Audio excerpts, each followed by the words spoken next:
bargain. Like I said, this was a review copy, essentially, not sent out by the publisher. They don't do that, but by the designer,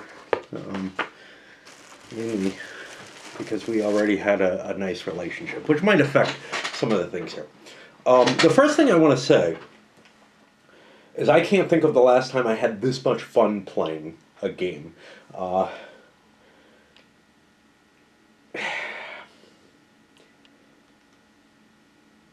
In a lot of ways. I really like what I see here. And it's very easy for me, because it's a fairly simple system, to dissect what I like and what I don't like, or what I might not like about it, but I can pass over, as it were, because I really actually do like this a lot. A couple of the things on the mind state of why maybe this is affecting me. Well, first of all, the topic. I love political games. I love the election type games. I like them to be multiplayer, but multiplayer is hard to do in, U.S. politics now. The nomination, the primaries and caucuses system is really screwed up, which is where normally the multiplayer U.S. political games come in play. Things like Die Macher don't seem to represent the German politics in a way that makes sense to me, but again, I'm not really up, to speed on how the German parliamentary system works. It feels funny, though, to me, right? This one feels right in a lot of ways, and I'll get more into that because I wanted to talk about the simulation value of it as to what it's simulating.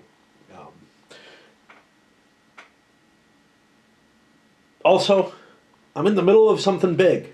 It's nice to have a break. I gotta tell you, I know when I played Resistenza, I enjoyed that as a break away from the game.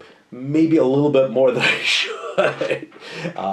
Same thing with an earlier one when I was playing Offensive Outrance. I enjoyed the 2 Minutes to Midnight or whatever. When I'm pulled away from these massive undertakings that I enjoy in their own way, but it's kind of nice to step aside and play something light. Another one, I played Churchill not on video, but just played it to familiarize myself, expecting to be able to play a game of it. I had a lot of fun with it. I like Churchill. I like I like all of these games. This one, though, feels like it's at a different level. So I think really that it's the topical aspect, but also the type of and level of competition that the game provides for me. What I don't think is a factor, or is a major factor at all, is that I have, an online relationship chatting 11 years ago or whatever with the designer of the game, and, I'm flattered that he sent me a copy, and with some of the nice things that he said. But sometimes I will, I'm not going to say really pad my discontent with a game due to friendship or whatever, but I may be a little bit, I don't know. I'm always worried that I'm a little bit not harsh enough with people that I really like. Now, I think that there are some who I've communicated with, and I've worked with their games doing reviews or whatever, and I think they would disagree strongly. Like, when I don't like something, it's pretty fucking clear. What's hard to tell is often when I do like something, but I'm not, completely effusive about it. Is that the word I want, or is it effusive? I'm not sure. My poor brain isn't that good. Okay, so to get a start on things component-wise, I think DG did a good job here. Player aid for each player. Nice quality stock. The board, functional, attractive enough, and does what it needs to do. It's not something you'd frame and put on a wall, but it works perfectly fine and it looks fine. The rule book, I like the rule book actually. It's sort of a higher quality stock than you'll normally see in a rule book, a little bit of color tinge to it. The color in this and everything doesn't really bother me that much, the examples, because it's a simple enough game, and there's also not a lot of pictures being thrown in and everything. It is not glossy paper. I can write on this, Not that I need to, because the rules seem to cover every single aspect. I didn't find anything that was weird in them, or there were things that I was like, oh, I don't remember, and I had to look up. They were covered, and they were covered clearly and simply. The cards are good quality. That's the standard these days, is sort of a poker quality. A little stiffer than I like for shuffling, but you don't have to do a lot of shuffling in this game. You basically shuffle each deck once, and then cards just get slapped underneath, and if they come up again, they come up again, and it's really no big deal. Cubes and little octagons.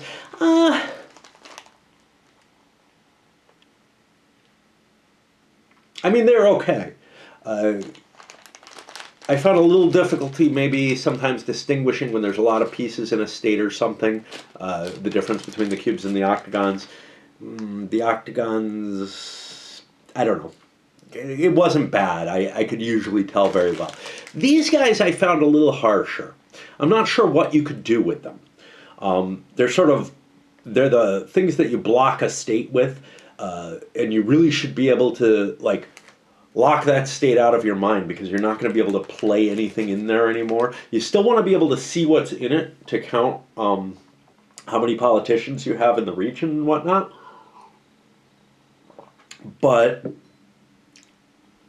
sometimes it was hard, especially once there were quite a few of these on the board, to assess, hey, what is open, what's not.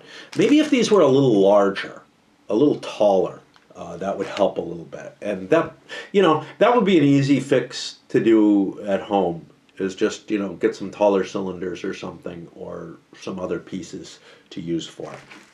Other than that, though, I have no gripes about any of the components. I think Decision Games did a really good job here on the production quality of everything. The box is sturdy. It's not quite GMT armored, but it's close. Okay, what about the game itself? Well, let's take a look at the different subsystems and what makes it so awesome, in my mind, honestly. So, I like the political CDG games. I find that they're really, really cool. Everybody's dealing out of it depends on the game. Some of them you have your own separate deck. Some of them everybody's using a shared deck. But with this, you're using a shared deck, but you have this, and I've been told all kinds of names for this. I don't like any of them particularly. You have this situation where resources that have lasted the longest have the greatest value, or resources that are furthest over, and they always get replenished over here, essentially, give you an increased value. And that increased value is really important. That's basically your number of action points, the number of things that you can do in a CDG context. But you'll also get the event at the same time. And you're allowed to select one of those without really any limitation. But some of them, as states become locked, or based on your strategy and or current board situation, may not be of great value to you. In which case, the event may end up taking precedence over the number of action points that you get off of it, or similar to action points is insight. The thing with insight that's kind of cool is that you get to take from an opponent, but you maybe don't get as much selection choice, and that becomes more valuable later in the game, I think. Okay. Let's see. During the campaign turn itself, The first thing you have, so one of the things that makes your decision on which cards you want to take for the event, there's basically three things that take precedence.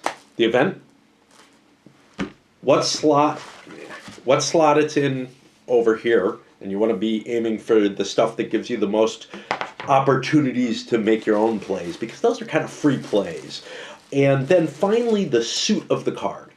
Because, like in Risk, if you get three of the same type, you're able to get a bonus off that. That bonus is being able to play a lockdown.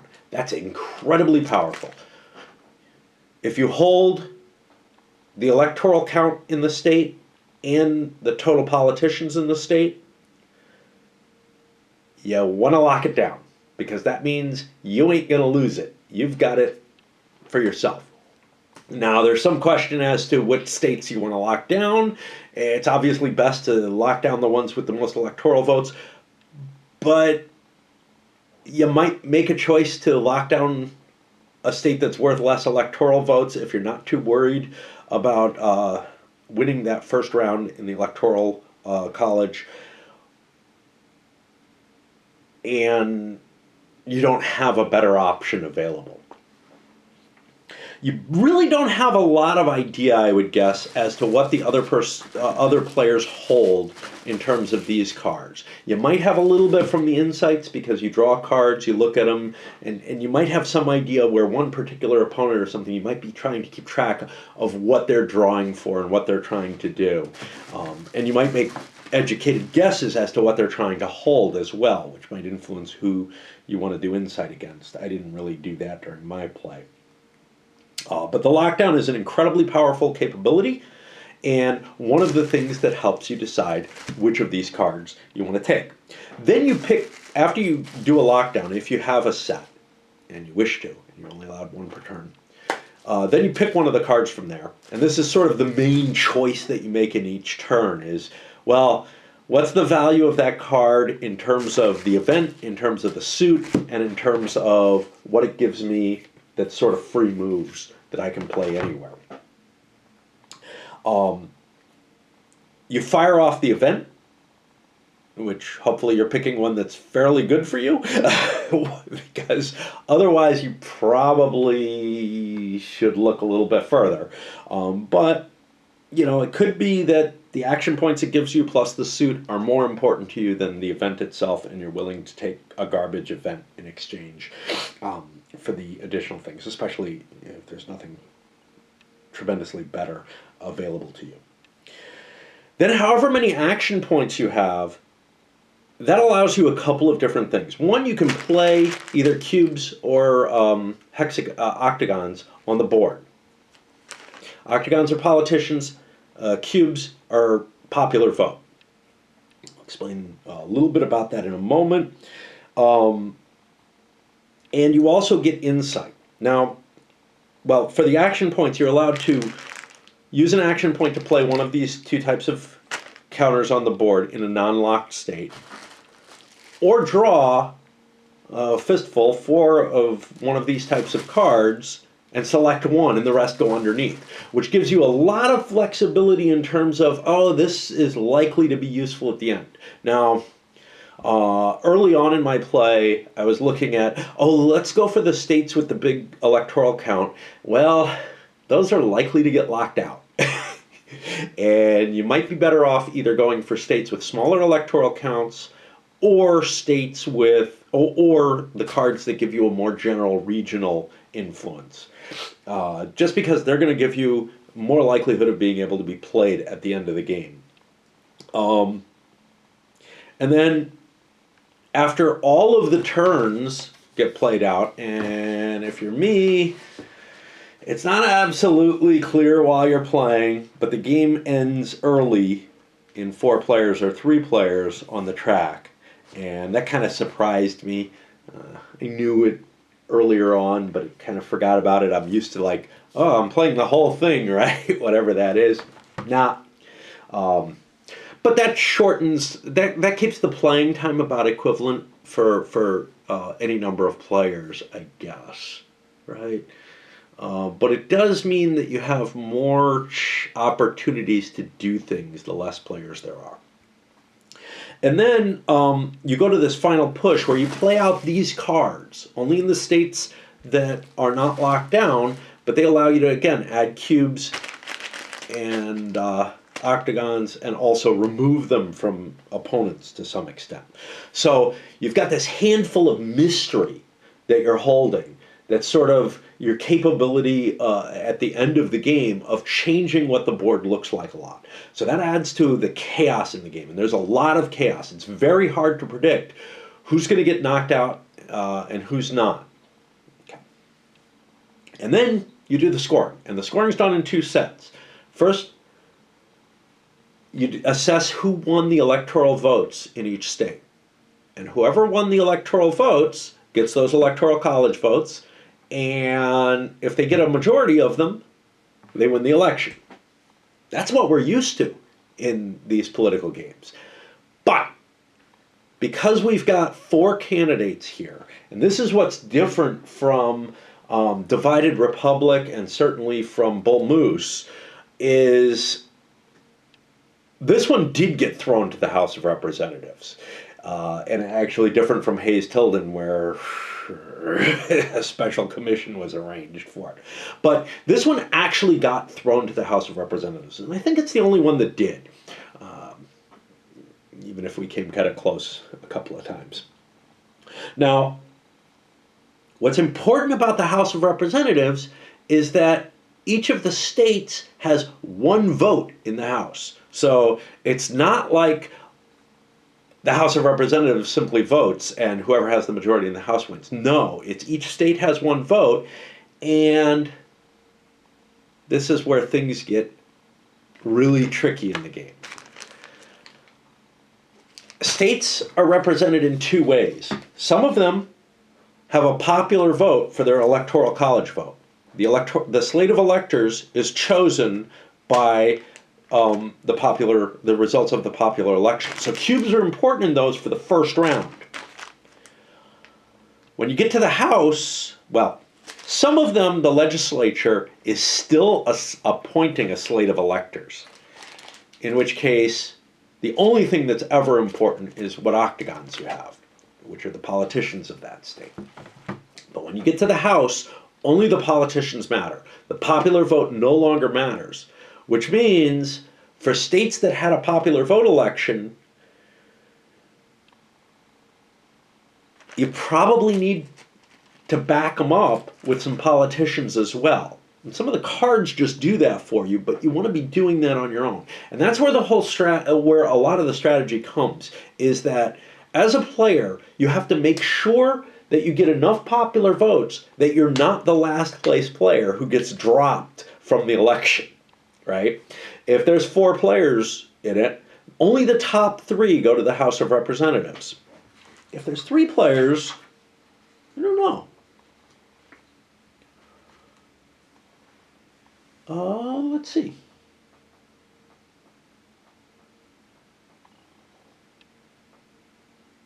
Okay, if there's 3 players, they all go forward.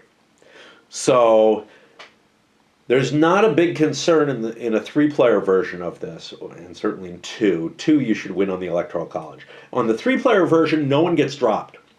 In the 4-player version, though, 1 player is going to get dropped, and this makes it incredibly interesting, because everybody's got to cover their Electoral College, which means a lot of popular cubes that aren't going to matter in later rounds, as well as trying to pick off the states and get some electoral votes from states off your politicians, where the state legislature is going to put you in charge.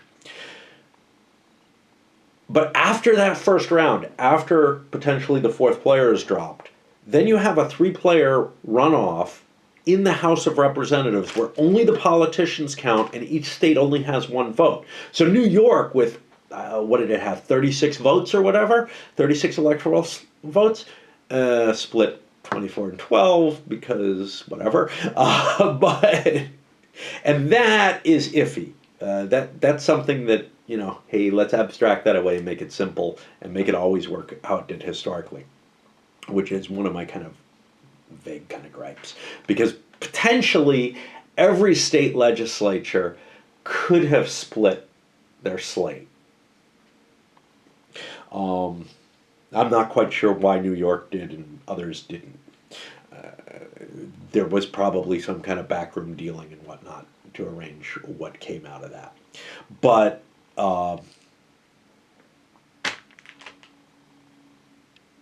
you have to have a majority of states in which you have the majority of politicians in that state for the second or third round of the election in the House, the contingent election. And that makes this so much different from every other American political game that I've seen, which rely upon, battery dying, which rely upon the Electoral College to determine the vote no matter what. So if you look at something like Divided Republic or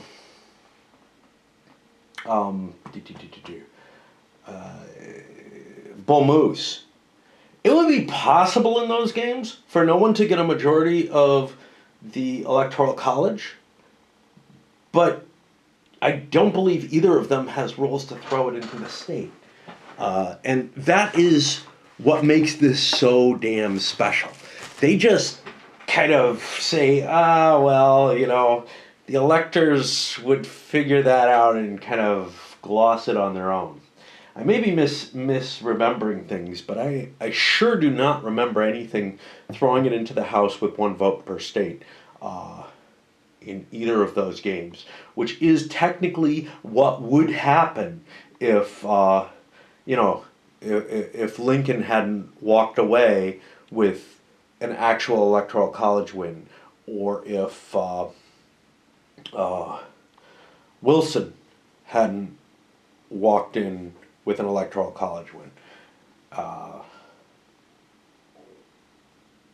And in both of those cases, those games actually make it not completely unlikely that somebody's going to get electoral votes that didn't get that many.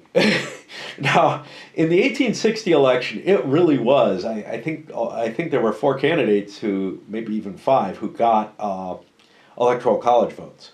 In the 1912, 14, thinking. Has to be 12, I think. Election. I don't think anybody pulled Electoral College votes. I don't remember if Roosevelt got any. Debs certainly didn't. But anyway, yeah, my memory is not very strong towards these things. I've probably run into them before, but I really don't remember them. But again, in those cases, there was not a need to throw it into the House. There was no need to cause any kind of special situation. And this is really the default case. This is what the danger of a more than 2-party system would cause in the U.S. if there were 3 or more parties who each got a significant portion of the electoral vote, is that it would be thrown into the House. So this is particularly interesting as an election where this historically did happen, that allows you to explore that mechanism. Now, it gets it right for the time period. If you were to do this nowadays, it would be there wouldn't be any legislatures that, who knows, in a couple of years. I mean, they're working on it, right? Where the legislature has explicitly is being given the right to do some kind of post-election review and override the popular vote. I'm trying to go backwards to what the founders more or less actually did, which was they said, well, let the legislatures decide. Well, all the legislatures, under democratic impulses, eventually moved to the popular vote. Here it's not the case. And it's not really, it's kind of weird when you look at the caucus system. But that's still popular vote. It's just a weird mechanism for it. but yeah, this is a peculiar point at which there are certain states, like Louisiana here, where the popular vote actually doesn't matter. Only the politicians matter, and they're going to matter. Your connections with the politicians are going to matter not just for assigning the electoral votes, but then also for getting control in the House. But there's a lot of states, especially in the West, that are determined by popular vote, and the Northeast. I mean, most of the states are assigned by popular vote. That's where the tendency was. So this is a peculiar time when that distinction could be made. But it's also a time when historically there was the election thrown to the House, and this game represents that in a way that other later elections are not well covered. Don't cover for that possibility really. Technically, I think actually Mr. President may, or maybe I just made up rules for that. But yeah, I think actually I made up rules and I screwed them up because I thought it just got thrown to the House. I didn't think about the fact that it's one vote per state, which I should have remembered. Because I have had a tie in the Electoral College. But that's really what you need in the two-player game. So if you're looking at 1960 or Road to the White House for the actual presidential, or Mr. President, or the swing states one, campaign decision, all of these, if you're running the presidential election, it's a two-candidate race. And a two-candidate race isn't going to get thrown into the House. So there's no trivial way to determine. There are states today where the popular vote in the election went in a different direction from how the state legislature went. And there we can look at things like Michigan, Georgia, a few states that have managed to set it up so that they're gerrymandered enough so that the state legislature is overwhelmingly controlled generally by the Republicans. They did a better job strategically on this. And yet the popular vote might be up for grabs for statewide elections. So you get states. Arizona's another one, although I don't think was terribly gerrymandered. But yeah, where it's possible that the legislature would vote in a different direction from how the presidential popular vote went. That's a technicality you really can't deal with in these other games. This one you kind of do, because you got the politicians. So the popular vote could go one way, the politicians could go another. Now, I think that works. I think the game works perfectly fine as a simulation of that. There are cards in the game.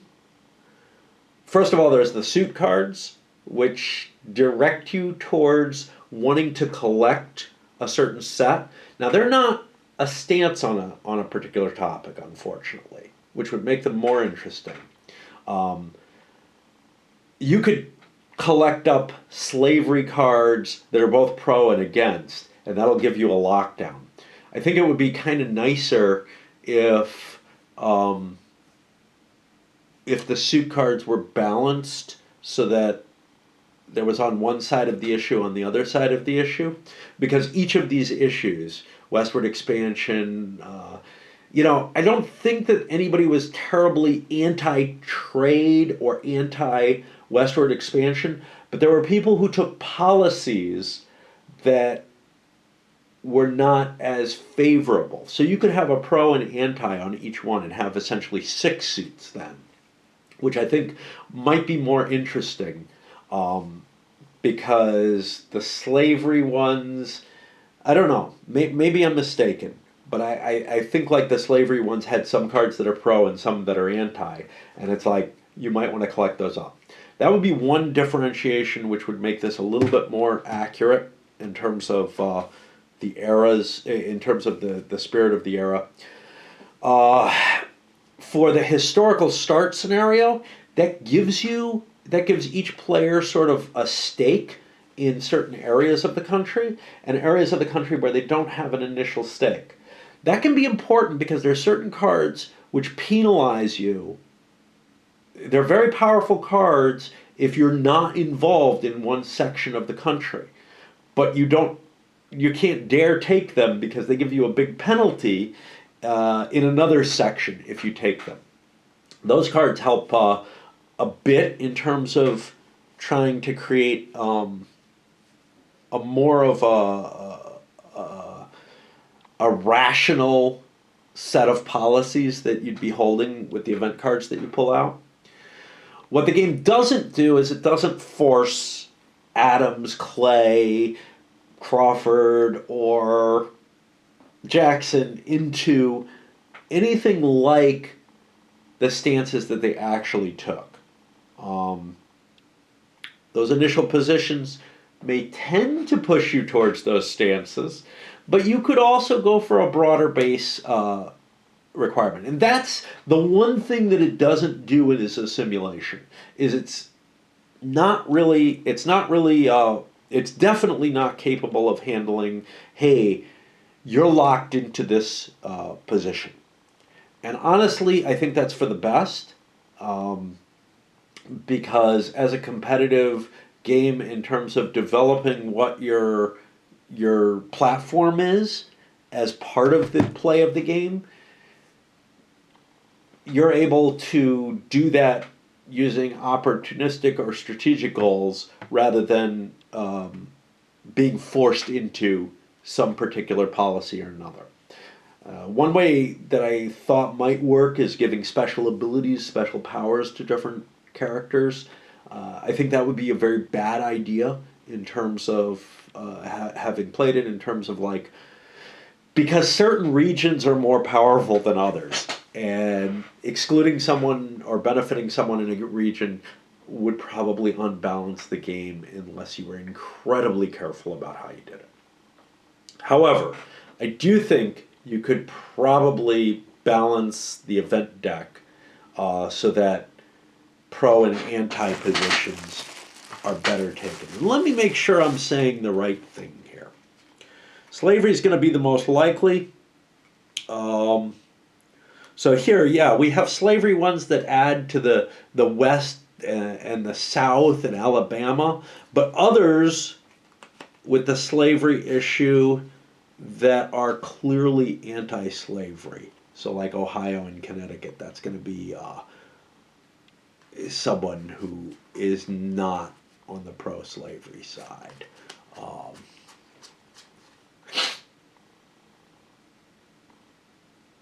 Indiana, I'm not so sure about. This one's South, North, and West. Has to be kind of a... Yeah, so here's one. +6 in the West, but -3 tokens of your own from the South. This is someone who is married in a biracial marriage. Here's another one, which is plus. Oh, this helps a rival, so this is actually pro-slavery. Yeah, I don't know. Most of these slavery ones appear to be pro. Here's one that's pro-abolition. Governor of Illinois, staunch anti-slavery act advocate. So it feels to me a little funny to have the pro and anti on the same suit. I actually would rather have seen the suits designed so that they covered,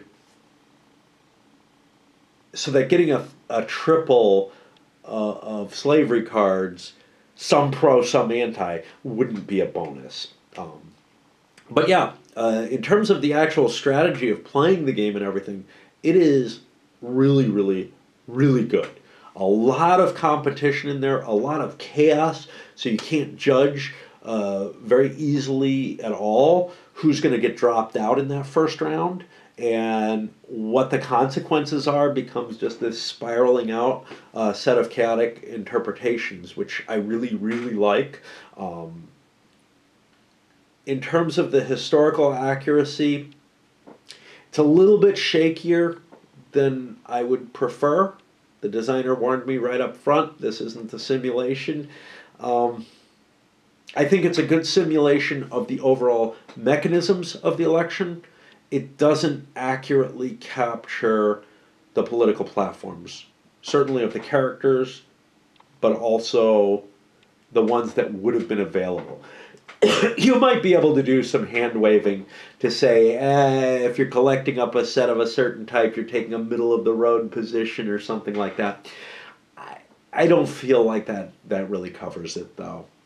So I'm growing less convinced of its value of a simulation of the time of the election of 24 at all. But it is a good simulation of how the actual political mechanisms worked in that election, but not how the political platforms did. But as a game, it kicks butt, man. It's pretty damn good. And I'm real glad I got an opportunity to look at this. I wasn't even aware of it before.